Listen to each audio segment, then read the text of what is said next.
مصلحا ومجددا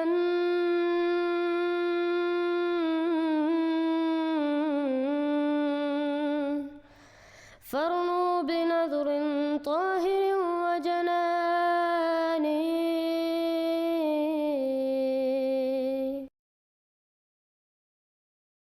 جی ہمارے اگلے مہمان شجاع حسن ہے.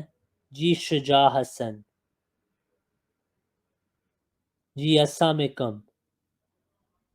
آپ کی بھی السلام علیکم. آواز. جی وعلیکم السلام. آپ تعارف کرا دیں آپ وعلیکم کدھر سے ہیں, السلام. کیا نام ہے آپ کا؟ میں فیصل آباد پاکستان سے ہوں. شجاع حسن میرا نام ہے. اچھا, اور آپ کس فرقے سے ہیں بھائی؟ میں بیسیکلی ابھی احمدیہ فرقوں کو فالو کر رہا ہوں. میں تھا میرا جو فرقہ اہل حدیث تھا. اچھا, اور اب آپ کس فرقے میں ہیں؟ میں احمدیہ فرقے کو فالو کر رہا ہوں. اچھا, آپ نے بیعت کی ہوئی ہے؟ میں بیعت کا منتظر ہوں. میں اچھا, آپ کا کوئی سوال ہے؟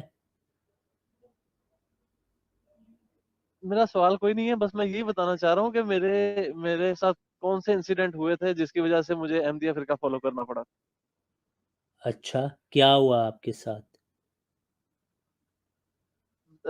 دراصل میں کوئی بھی سوال میرے ذہن میں اگر اٹھتا, میں اپنے علماء اکرام سے کسی قسم کا بھی کوئی سوال کرتا, وہ جواب دینے کی بجائے مجھے سخت الفاظ استعمال کرتے کہ تمہاری زبان کینچی کی طرح ہے, یا تم یہ ہو تم وہ ہو. اس طرح کے بہت سخت انہوں نے جوابات دینے. تو وہ جو سوالات تھے وہ مجھے احمدیہ سے ملنا شروع ہو گئے. تو اچھا, میرے مثال کے ایک طور پہ دوست تھے. کون سے سوال؟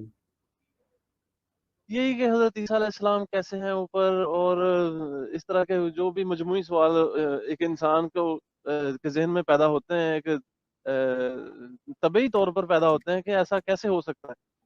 اچھا تو صحیح. پھر نماز کا سلسلہ تھا. نماز میں نے پڑھنے جانا اہل حدیث مسجد میں. تو میرے ایک دوست ہے, وہ کہتے ہیں کہ یار اگر نماز پڑھنی ہے تمہارے رستے میں مسجد آتی ہے امی پور بازار فیصل آباد میں, وہاں پہ پڑھ لیا کرو. وہاں پہ تمہیں رستے میں جانے کے لیے آسانی بھی ہوگی اور تم ٹائم سے گھر پہ بھی پہنچ جاؤ گے. وہاں پہ 3 مسجدیں تھیں.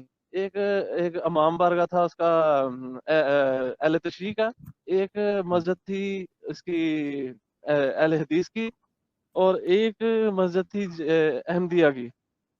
اچھا, بڑا عرصہ میں سوچتا تھا کس مسجد میں جاؤں, کس مسجد میں جاؤں, کس مسجد میں جاؤں. لیکن اللہ تعالیٰ کا شکر ہے, اللہ تعالیٰ نے میری سمت تھی وہ بدلی, اور مجھے میرے دل میں اس چیز کا احساس دلوایا کہ بیسیکلی جانا کہاں پہ ہے, کس مسجد کا دروازہ کھٹکھٹانا ہے. تو پھر ابھی بیعت کا منتظر ہوں. کوئی ذریعہ بن جائے گا تو انشاءاللہ ضرور میں بیعت بھی کروں گا. انشاءاللہ. جزاک اللہ شجاع بھائی, جزاک اللہ. آپ آ جائیں, اللہ تعالیٰ آپ کی حفاظت کرے, جزائے خیر دے. اور آپ کیمرہ آمین. نا آف رکھا کریں کیونکہ آپ کو پتہ ہے پاکستان میں کیا حالات ہیں. جی جی بالکل. ٹھیک ہے, پھر انشاءاللہ ہوتی ہے آپ کے ساتھ بات. جزاک اللہ.